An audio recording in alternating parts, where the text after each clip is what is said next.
බුදු සරණයි පුතේ. අම්මා ගිහින් එනකන් පරිස්සමට ඉන්න හොඳේ. අපිට නම් අපි 3-4 දෙනා හරි ඉන්නවා. ඒත් අම්මට කවුරුත් නැහැ. අම්මා තනියම යන්න ඕනේ. කවුරුත් නැති තැනකට අම්මා දන්න අය. ඉතින් අම්මට බුදුන්ගේ සරණයි. අම්මා පරිස්සමින් ගිහින් එන්න. අම්මා හිතන විදිහටම මේ හැමදේම හරියන්න ඕනේ. අපි පුළුවන් තරම් උත්සාහ ගන්න අම්මා කියපු විදිහට ඉන්න. අම්මා හිත සතුටින් යන්න. මොනවා කරන්නද? මේක අපි ලැබපු හැටිනේ. උඹලා දන්නවනේ. මම උඹලා දාලා යන්නේ හිතකින් නෙමෙයි. මම තමයි මෙතන ලොකුම රිස්ක් එක ගන්නෙ. ඒ මොනවා වුණත් උඹලා වෙනුවෙන් මම මේක කරන්න වෙනවනේ. ඉතින් මගේ වචන අහක දාන්න නැතුව, මගේ විශ්වාසෙ බිඳින්න නැතුව උඹලා හොඳට ඉන්න ඕන. තාත්තා වුණත් බීලා ඉන්න වෙලාවට ඕනවට වඩා කතාවට යන්න ඕනේ. කල්පනාවෙන් පරිස්සමින් ඉන්න ඕනේ. සීයාවත් හොඳට බලාගනි. පොඩි එකත් හොඳට බලාගනි. ගෙදරට කවුරුත් දන්නේ නැති මිනිස්සු වැද්ද ගන්න එපා. තාත්තා එහෙම දෙයක් කරොත් සීයා ඉන්න තැනට ගිහිල්ලා සීයාත් එක්ක හිටපල්ලා. තනි වෙන්න එපා කොතනකවත්. උඹලට කරදරයක් කරන්නේ නැ කිසි කෙනෙකුට ඉඩ දෙන්න එපා. මං නැන්දලාටත් කියලා යන්නම්. උඹලා බලන්න කියලා. හදිසියකට ඒ වගේ තැනකට දුවලා යන්න පුළුවන් නේ. ලොකු දුවේ, ඉතින් උඹට තමයි මේ හැමදේම බලා ගන්න වෙන්නේ. උඹ හරියට හිටියේ නැත්තම් අනිත් අය නොමග යනවා. ඒ හින්දා උඹේ වගකීම ගන්න ඕනේ. උඹ උඹේ ජීවිතේ වැඩ කටයුතු එකක්වත් නවත්තන්න එපා. හේවත් කරගෙන මේකත් කරගෙන සාර්ථකව ජීවත් වෙන්න පුතේ මං එනකම්. මං උඹ හොඳටම විශ්වාස කරනවා. මගේ විශ්වාසෙ බිඳින්න එපා බං. පුංචි දුක් ගැනවිලි වලට ජීවිතේ විසඳ ගන්න බැරි දේවල් වල පැටලෙන්න එපා මගේ රත්තරනේ. හොඳට කල්පනා කරලා තීරණ ගනි. මොන ප්‍රශ්නේ ආවත් මං දුර හිටියා කියලා නෑ. මට කතා කරලා කියපන්. තේරුණානේ? හොඳයි අම්මා. මං එහෙම කරන්නම්. අම්මා පරිස්සමින් ගිහින් එන්න. තාත්තේ, එහෙනම් මම ගිහින් එන්න. මගේ දරුවෝ හොඳට බලා ගන්න. කිසිම විදියකින් වැරදක් වෙන්න දෙන්න එපා. තාත්තට වැඩ ගොඩක් කරන්න බෑ තමයි. ඒ තාත්තගේ ඇස් දෙකෙන් මගේ දරුවෝ දිහා බලන් ඉන්න පුළුවන් නේ. මේ ගෙයි ඇතුලේදී කාගෙන්වත් මගේ දරුවන්ට හානියක් නොවෙන්න තාත්තට බලා ගන්න පුළුවන් නේ. තාත්තා මන් දන්නවා තාත්තා වයසයි. තාත්තට අමාරුයි තමයි. ඒ වුණාට මට ඉන්න එකම විශ්වාසවන්තයා තාත්තා. තාත්තා තමයි සිහියෙන් ඉන්නේ. ඒක නිසා මගේ දරුවන්ගේ වගකීම තාත්තා බාර ගන්න. මං ගිහින් එනකම් මොනවා හරි චූටි ප්‍රශ්නයක් වුණත් දුවට කියන්න මට කෝල් කරන්න කියලා. මං හැම දෙයකම කතා කරන්නම්. උවමනා වුණොත් මං කොහොම හරි එනවා. මං හිතනවා තාත්තා ඒ වගකීම හරියට ඉෂ්ට කරાવી කියලා. එහෙනම් තාත්තේ මං ගිහින් එන්න. තාත්තගේ ලෙඩ දුක්නුත් හරියට බලා ගන්න මං මහත්තයාට කියලා යන්නම් ඒ ගැන. මේ දරුවෙක් එක්ක හරි හොස්පිටල් එකට තාත්තට යන්න පුළුවන් නේ. ක්ලිනික් එකට. අනේ තාත්තේ මට සමා වෙන්න. තාත්තගේ ළඟ ඉන්න ඕනේ කාලේ මම තාත්තට වගකීම් බාර දීලා රට යනවා. මං එහෙම කරන්නේ වෙන කරන්නම දෙයක් නැති හින්දා. තාත්තට ඒක තේරෙනව නේද? මට සමාව දෙනව නේද තාත්තේ? අනේ මගේ තාත්තට මං එනතුරු කිසිම කරදරයක් වෙන්න එපා. දෙයියම බලා ගන්න ඕනේ. ඒ වගේම මගේ දරුවනුත්. මං එහෙම විශ්වාසයෙන් යන්නේ තාත්තේ. අනේ හොඳයි දුවේ. උඹ ගිහින් වරේ. කිසිම සැකයක් හිතාගන්න එපා. මම මේ දරුවෝ හොඳට බලා ගන්න. උඹේ මිනිහවත් මං හොඳට බලා ගන්න.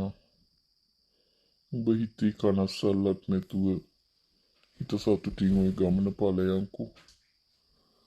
උඹත් පරිස්සමින් යන්න ඕනේ. උඹටත් තුන්රුවන්ගේ සරණයි. ගිහින් වරේ මගේ පුතේ. එහෙනම් තාත්තේ ෆ්ලයිට් එකට වෙලාව හරි මං ඉක්මනින් යන්න ඕනේ. මං ගිහින් එන්න. බුදු සරණයි. නංගි දැන් ඉතින් ඇයි ඔයා ඔය අඬන්නේ? අම්මා යද්දි අඬන්න එපා. ගමනක් යනකොට එහෙම අඬන්න හොඳ නෑ. ඔය කඳුළු පිහදා ගන්න. හිතට දුකයි තමයි. ඒ වුණාට කමක් නෑ. ඒක පෙන්න ගන්න එපා. අම්මට සතුටින් යන්න ඉඩ දෙන්න.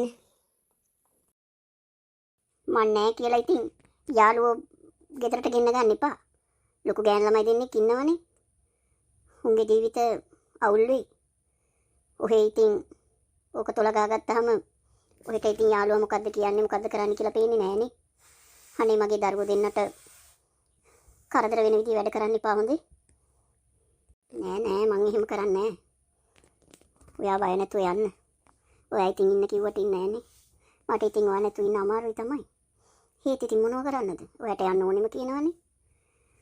කමක් නෑ ඔයා ගිහින් එන්නකෝ. මං හොඳට දරුවෝ බලා ගන්නම්. දැන් ඔය යාළුවගේ වාහනේට සල්ලි ගෙවන්න ඔය ළඟ තියනවද? ඔව් ඒක මං කරගන්නම්කෝ.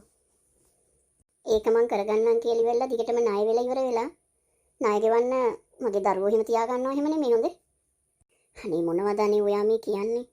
මං ඒ තරම් නරක මිනිහෙක්ද? මං එහෙම වැඩ කරන්නේ නැහැ. ඔය අනම්මනම් කියවලා මගේ හිත කඩන්න නැතුව ඔයා යන්නකෝ. එහෙම මොකුත් වෙන්නේ නැහැ. අනේ මං ඔයා ගැන හිතක් හිතන්නේ නැහැ. ඒ වුණත් ඉතින් මෙහෙම යන්න යනකොට මගේ හිතට දැනෙන දහසකුත් එකක් දේවල් තමයි ඉතින් මං කාටද කියන්නේ? ඔයාට කියන වෙරින් වෙන කාටවත් කියන්න කෙනෙක් මට නැහැනේ. ඉතින් මට කියවෙන හිතන එක මම කියවනවා. අනේ ඔයා මාත් එක්ක තරහ වෙන්න එපා මට නිකන් මේ වෙලාවේ. අනේ මං දන්නේ ඔගේ හිතට හරි නෑ. මට බයයි. මට මං ගැන බය නැහැ.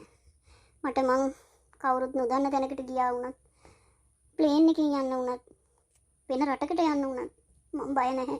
මට ඒකට ශක්තිය තියෙනවා. මට මං ගැන බලා ගන්න පුළුවන් කියලා මට ඒක දැනෙනවා. නමුත් මට අනිත් අය ගැන එහෙම හිතෙන්නේ නැහනේ. ඒක මගේ දුර්වලකමක් වෙන්නේ නැති. කොහොම වුණත් ඒකයි මට මේව කියවෙන්නේ. අද රටේ වගේ දේවල් වෙනවනේ.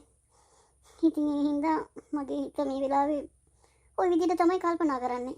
අනේ ඔයා මුකුත් හිතන්න එපානේ. මං ඔයාට ආදරේ. මං ඔයා වෙනුවෙන් ජීවත් වෙනවා. ඒ හින්දා මොනවත් අහිතක් හිතන්න එපා. මගේ මොනවා හරි වැරදිලා කියවුණා නම් මට සමා වෙන්න රත්තරන්. වැරදිට හිතන්න එපා මං ගැන.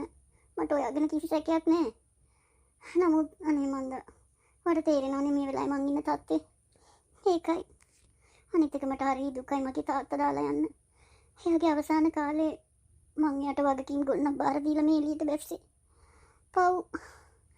හැබැයි ඉතින් තාත්තට හිතෙයි ඒ වගකීමක් දුන්නු නිසා හොඳට ජීවත් වෙන්න ඕනේ කියලා. තාත්තට හිතට ලොකු ජවයක් එයි. හිතකොට ඒ නිසාම තාත්තා සනීපෙන් ඉඳී.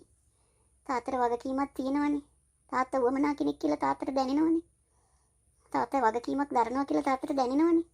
එතකොට තාත්තා සාමාන්‍යයෙන් තරුණ කෙනෙක් වගේ හිත ඇතුලෙන් හැඟීමක් තාත්තට එයි. එතකොට තාත්තා වැඩි කාලයක් ජීවත් වෙයි. ඒ නිසා තාත්තට හිත රිදවන්න එපා හොඳේ.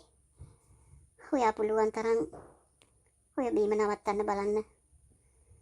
ඔයා මට ආදරේ නම් ඒක තමයි කරන්න ඕනේ. තේරුණා නේද? මේකනේ සුබා. පුරුදු වෙච්ච දේවල් නම් අතාරින්න ටිකක් අමාරුයි තමයි. ඒත් මම පුළුවන් තරම් උත්සාහ කරන්නම්. දරුවෝ වෙනුවෙන්. අපි හොඳ ගමනක් යමු. ඔයා ගිහින් එන්නකෝ. මට ඔයා ගැනත් දුකයි. මං ඉඳන්නේ ඔයාට ඉතින් මෙහෙම යන්න උනා කියන්නේ. මට ඒක හිතනකොට තමයි ගොඩාක් දුක. මට ඔයාට වමනා විදිහට මට වැඩ කරන්න බැරි වුණානේ.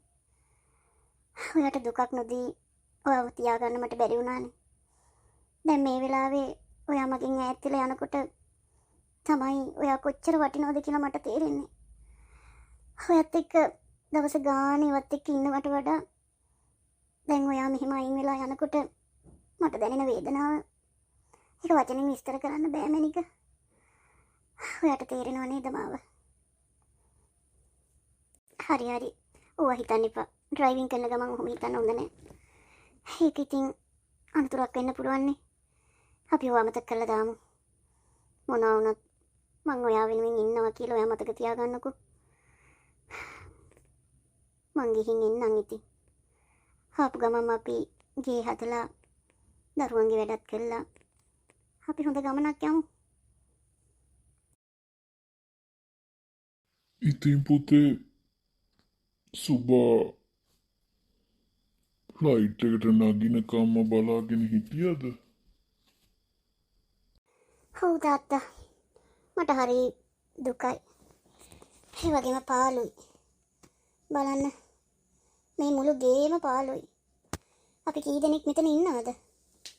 හේත් සුබා ඉන්නෝ වගේ නෑ නේද? පුදුම පාළුවක් තියෙන්නේ. ඒක නම් ඇත්ත තමයි බං. තාත්තේ මං තාත්තට තේ එකක් හදාගෙන එන්නද?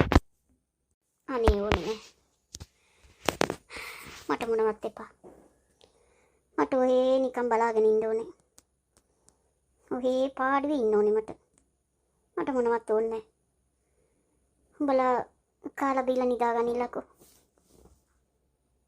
ඇයි තාත්තා නිදාගන්නේ නැද්ද? මං තව ටිකකින් නිදාගන්න. බලයන්කෝ ගෙට ගිහිල්ලා පරිස්සමට දොරවල් වහගෙන නිදාගන්නillako. කෝ නංගි? නංගි නිදි. තාත්තත් ගිහින් නිදාගන්න දැන්. ඇයි? උඹ කොහේ යන්නද? මාත් උඹ නිදිනකොටම නිදා ගන්න. හරි තාත්තේ එහෙනම් මං යනවා. තාත්තා දොරවල් වහනවනේ. ඔයා යන්න.